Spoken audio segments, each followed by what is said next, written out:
I'm Ellen Mary, and in this video I'll be showing you how to take leaf cuttings.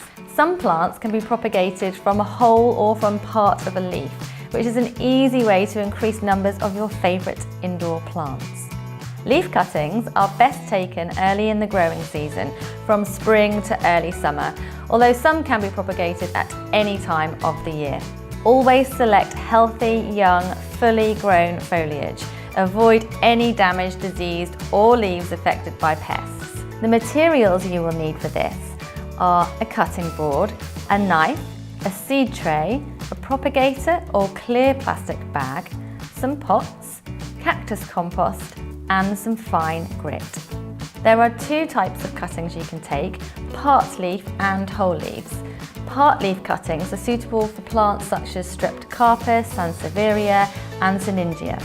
The place to cut is different for different plants, so it's always best to check the RHS website for specifics.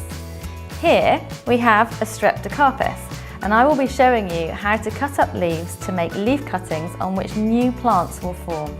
Select a fully grown leaf, lay it on a flat surface and cut across it at 5 cm intervals to give several sections. Using a seed tray filled just below the rim with either a cuttings compost or perlite, take a shallow trench and insert the leaf cutting cut side down, making sure it's facing in the same direction as it was when still attached to the plant, then firm it in. The aftercare of part leaf cuttings is very important. Water and allow it to drain, place in a propagator or a clear plastic bag in a light place out of direct sunlight.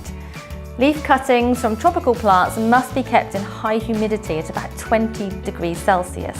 When plantlets form, remove covers and allow them to grow on until large enough to pot up individually. Thanks for watching and good luck propagating. Comment below if you have been successful with your methods and visit the RHS website for more advice.